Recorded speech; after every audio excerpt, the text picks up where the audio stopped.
Welcome to Cravings Control for Fat Loss. I'm your host, Laura Cavallo, former sugar binger, overeater, and yo-yo dieter turned fat loss and cravings coach for hundreds of busy women. Here at Cravings Control for Fat Loss, I'll be sharing mindset, movement, and metabolism strategies for those who are ready to ditch the fat diet cycle and slim down without counting calories, tracking points, or giving up any of the foods they love. Get ready to embrace progress over perfection, grace over guilt, and bring curiosity and learning to the inevitable ups and downs of your life. Expect a decrease in your cravings while seeing and feeling an improvement in how you look, how you feel, and your overall quality of life. I am so excited you're here, boo. Let's get started. Hello and welcome to another episode of Cravings Control for Fat Loss. My name is Laura Cavallo, your cravings coach, and today I'm doing a deep dive into Routined Roberta, our first cravings archetype I'm going to cover. I'll be sharing some of her characteristics as well as solutions to help you get cravings under control and feel more confident around food. If you don't know your cravings archetype yet, hit pause and click the link below to take you to the free quiz. It's going to take you less than 2 minutes, and once you get your results, they'll be emailed to you. You can also come back to these recordings for a bit more of a deep dive into characteristics and solutions. These solutions that I'm sharing with you for each archetype are the same strategies that you're going to find in my 6-week one-on-one coaching pod program, the Cravings Code, okay? And the Cravings Code delivers up to 70% less cravings, hunger, and overeating, and will help you develop a better relationship with food, more control, and more confidence, okay? And in September, I'm going to launch the third cohort of it.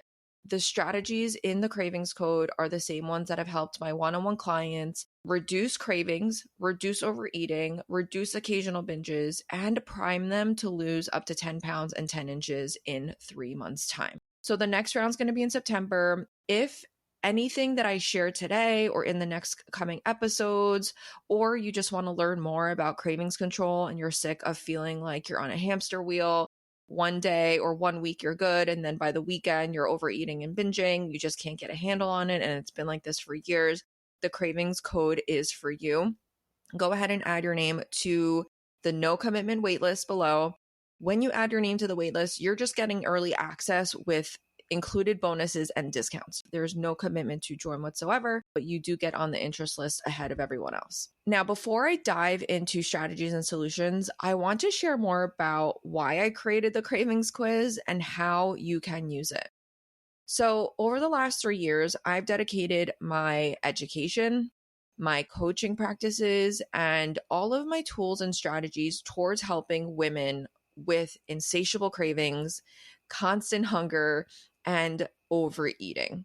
As a result of my own struggles that I've been through and the women that I've worked with and the women that I speak to every single day, I've noticed patterns and I've noticed commonalities as to why women crave, right? What their actual triggers are. Now, because as humans, we like to make sense of things in categories and organize things mentally, I knew that something like creating archetypes was going to help women understand their cravings better, get really specific with the solutions that they need. I knew that I could do that in a super easy and accessible way. And in under 2 minutes, with just 10 questions, by taking the free cravings quiz, you will have your cravings archetype. Okay. And then you can really double down on super simple, actionable steps that you can start taking today. But beyond knowing what your actual archetype is, right? Like what your triggers are, because like, sure, that's great to know, but like, what are you going to do with it, right? We need solutions to help you reduce the cravings on overeating, right? So that you can feel more in control making food choices, more confident around food in different situations. And if you have a fat loss or weight loss goal, you can attain it more easily, right? Because you are not going to be able to have an easy time with weight loss and fat loss if you find yourself constantly overeating, constantly having cravings, nighttime, afternoon cravings, finding yourself binging occasionally. So the strategies and solutions I provide are actionable, they're simple, they're straightforward, and they span exercise, they span nutrition, and they span lifestyle. And all of this with the backdrop of mindset, right? Meaning, as you take action on these strategies, we're going to shift your mindset around food. We're going to improve your relationship with food. We're going to move you more out of that all or nothing thinking, that black or white thinking, that good and bad food thinking. Now, while knowing your cravings archetype is not intended to treat or diagnose any illness or disease, and this should not replace the advice of a doctor or medical professional, knowing your cravings archetype can help you feel more empowered. Okay, because you're not alone. You start to understand that cravings are common and normal. And most importantly, that there's fucking solutions, right? That there are actual solutions to what you're going through. Whew. I just think back to my years of dealing with this, and like it was so long, so arduous, and so it just like broke me down, and I just really didn't think there was any solutions. I honestly thought I was a freak, and I was so embarrassed, and I was so ashamed, and I didn't tell anyone. And then I heard other women talking about it on Instagram and sharing their stories, and I was like, oh shit, this is a problem that a lot of women face. So I hope that you can stick with this long enough to see some results and to start to see that cravings don't have to control your life, that food doesn't have to control your life, that you can live a life where you can enjoy social events and travel and nights alone without fear of overeating and, letting food take over. Hey there, boo. I'm giving away a $50 gift card to one lucky winner. To enter the drawing, all you have to do is submit a review of this podcast. Your honest review will help me get in front of other women who may be struggling and need a realistic and sustainable approach to their cravings and fat loss goals. Here's what you have to do. If you're a Spotify listener, click the 3 dots next to the follow button and under the cover photo and click rate the show. If you're listening on Apple Podcast, go to the homepage of the podcast and scroll down past the episodes and past ratings and reviews, and you'll find a purple text saying write a review. After you write your review, take a screenshot of it and send it over to me so that I know it's you, and I can put you into the drawing for the $50 gift card. I will be taking submissions all the way through end of July, and then I will be drawing that winner and announcing it on the August 3rd podcast. Your review truly means the world to me. Thank you so much for taking 2 minutes of your time. It really means so, so much. So the characteristics and strategies I'm going to share today around Routined Roberta have been tried and tested amongst my clients, okay? And as I mentioned before, they've helped my clients reduce cravings and overeating by up to 70%. This has actually been reported by these clients. This is not a figure I am pulling out of my ass. This is literally asking clients, by how much do you feel like your cravings and hunger have reduced since we started working together? 20%, 50%, 60%. 70%. Okay. And these are the same strategies you're going to find in the Cravings Code, my 6-week one-on-one coaching pod program, and it's going to launch in September. So reminder to add your name to the waitlist below. So 2 things to keep in mind before we dive in. While most of us have one dominant cravings archetype, you might find characteristics from others as well. So while you might be a dominant Routined Roberta, you might have characteristics from disconnected Donna. Okay. So these do ebb and flow together, right? But you are going to have one more dominant archetype. Okay. The second thing to keep in mind is that your archetype is going to evolve and change over time. So you might be a Routined Roberta right now, right? But then in a year or 2, you turn into a disconnected Donna. So just keep that in mind. Just know that this is flowing. We don't work in absolutes and black and white because you're an individual and things change. So today we're talking about Routined Roberta. And when we talk about Routined Roberta, we're really going to be looking at your environment, how your environment and the people around you impact you, your current and your past relationship with food. So if you're Routined Roberta, you are easily influenced by your environment and your social circles. So maybe at work or at home or other areas of your life, meaning that if there's like donuts out at work and everyone's like, oh, just have a donut, just have pizza, you are easily influenced by that. if you're at home and, maybe your partner doesn't share some of your health goals, or, the kids' food's always around and you find yourself always nibbling on it and snacking on it, that is going to be a characteristic of Routine Roberta. You might also be holding on to some childhood food habits, some childhood patterns, some childhood comforts. Okay. Maybe you're like me and you grew up overeating, and that is your default mechanism, right? You are constantly overeating at every meal. That's what you've done as a kid, and you're always stuffing yourself. Or maybe you're someone that eats in secret, right? Because you weren't allowed to have certain foods in the house. And so you had to sneak them, or you would eat them at a friend's house and then you'd bring them home and then you would eat them in secret. Maybe that's something that you are holding on to and doing now. And there's a lot of different childhood habits and patterns that you might have learned. Those two are just examples, okay? And so with this, you can even think back, like, how was food and body image talked about around me? How did my mom, my aunts, my cousins, my dad, my teachers, like, what were some of the first big impactful incidences that I remember around food and diet and exercise and body image? And start to see, are you still holding on to some of those patterns? So Routine Roberta may have trouble finding confidence in herself and her choices and her routines and her food selection. Okay, you're easily swayed by others and you struggle to do things that you really want. Maybe you have trouble with setting boundaries with other people. Maybe you struggle to say no or do things that you really want to do for the sake of others. And you might go through the motions, right? Despite your best intentions of wanting to eat better, right? Well, like, this is how I've always been, right? This is how things are. It's too hard to change. Okay, so these are some characteristics that we see from Routine Roberta. And I'm going to share 3 strategies with you. Okay, so the first strategy I'm going to share with you is the C.H.E.S.S Cravings Awareness Exercise. Okay, and this is pulled directly from the Cravings Code. And C.H.E.S.S is an acronym that stands for cravings, hunger, exercise, stressed, and sleepy. Now, when you feel a craving coming on, I want you to ask yourself, C.H.E.S.S, am I feeling C, craving, right? Am I actually just craving something? Like, have you just had a satisful plate? Are you sitting at home and it's the nighttime and this is when your cravings usually set in? You want some chocolate, or maybe you've got your period.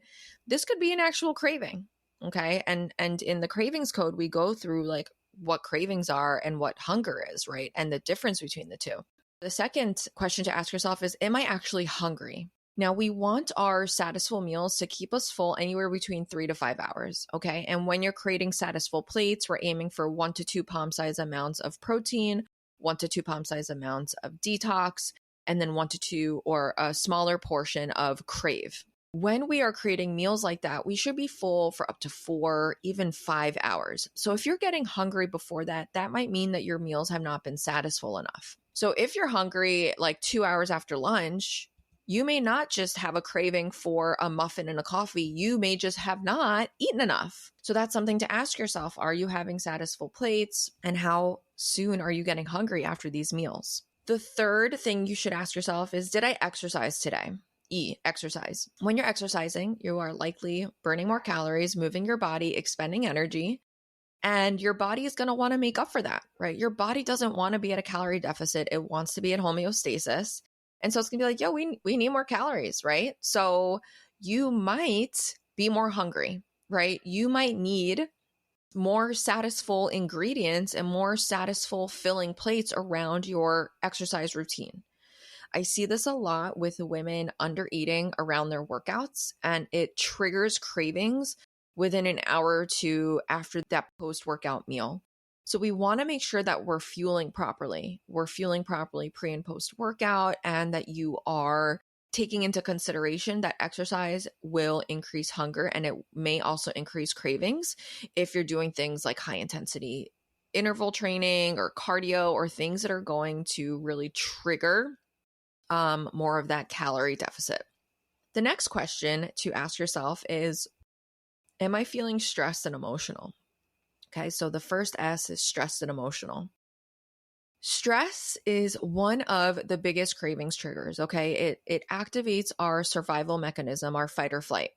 Some people, their hunger and cravings will turn off when they're stressed, right? You've probably heard it like, oh, when I'm stressed, I cannot eat. Some people, when they're stressed and emotional, they immediately go to the kitchen and they start to self-soothe and they start to comfort. This is both an emotional soothing aspect as well as a survival physical response to stress. So stress is one of the biggest cravings triggers for some people.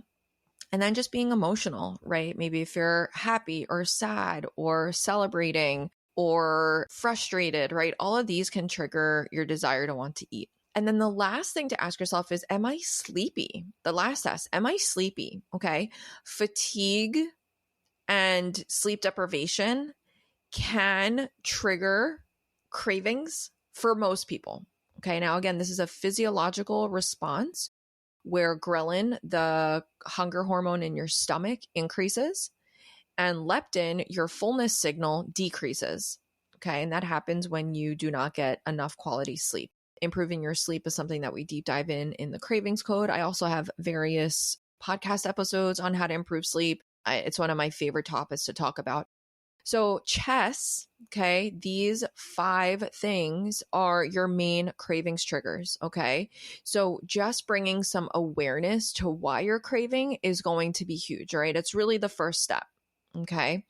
So C for cravings, H for hunger, E for exercise, S for stressed and emotional, and the last S for sleepy, okay? So that's strategy number 1. The second strategy is to get the people around you on board with your goals. If you're trying to create a better relationship with food, if you're trying to skip that afternoon donut, if you're trying to get out for a walk in the morning, if you're trying to meal prep at home a little bit more, the people that you spend the most time with need to get on board. They need to know at the very least what your goals are and what you're working towards, okay? If you're trying to go at this alone, it's going to be a little bit more challenging. I have had clients who have not had as much support around them. However, they still communicated with the people around them what they were hoping to achieve, right? What their goals were, what their intentions were, so that at least you can bring people along on your journey. Okay. As a Routined Roberta, you are influenced by your environment. You are influenced by your routines, your structure. And there are other people involved in that throughout the day, throughout the week. So if you can get other people on board and just pull them a little bit in your direction, you are going to have a little bit less resistance establishing new habits and routines. Okay, so that is strategy number 2 is community, right? Getting other people on board with your goals, your habits, and your routines and your desired routines. The third strategy is how to create an alternative habit. Okay. And this is called if/then planning. Okay. If then planning is essentially replacing a undesirable habit with one that is more desirable. And the way we do that is we create an if then statement. So, for example, if I come home every Monday through Friday and I pop a bottle of wine after work because I'm stressed out, but I know that having a bottle of wine or even a glass of wine doesn't really help me feel, energized the next day. I skip the gym. I tend to eat more food when I'm drinking. If I know that those aren't the habits I want to keep in my life, then I know I need to change what I'm doing. So if I come home and I want a glass of wine, then I will blank. Okay. So now you are creating this mental trigger for yourself that when you are craving a glass of wine, you're going to do an alternative habit, an alternative exercise, an alternative routine. So for example, we want this habit to be in line with your goal. So if you have a weight loss goal or you want to just create a better relationship with food or you just don't want to drink, right? So you can create an if-then habit that states, if I come home and I want a glass of wine, then I will put on my sneakers and go for a walk. Then I will change out of my clothes and put my gym clothes on. Then I will call a friend and distract myself. So this alternative habit needs to be simple and to the point, and it can't be multiple things, okay? It has to be just one thing. So when you're triggered by the craving of wine, you're going to go and do something else specifically. So it can't be, if I want a glass of wine, then I'm going to put my sneakers on, head to the gym, work out for 2 hours, then come home and cook dinner, right? That's too much. It's going to feel overwhelming. Keep it simple, keep it straightforward. If then planning can be used for a lot of things. For example, if you want to drink more water in the morning, you can habit stack it with something else. If I brush my teeth in the morning, then I will also have a glass of water afterwards, right? And now you're stacking that habit and replacing maybe an undesirable habit of not drinking water with something that you want to do. So these are the 3 strategies of Routined Roberta. I know I had a lot to say today, but I wanted to give you some background into these cravings archetypes and why they're so important and why I created this cravings quiz. And I hope that creating this quiz and learning your results can give you some insight into how to move forward. If you're Routined Roberta, I want to hear from you. I want to know about what you're going through, your challenges, your wins, your struggles, your goals. Hit me up on Instagram. I'll link my profile below. Go ahead and shoot me a message. Be like, Laura, I took the quiz. I'm a Routined Roberta. I'm going to start with this strategy. Or do you have any alternative things that you can recommend for my situation? I want to hear from you. See you on the next episode.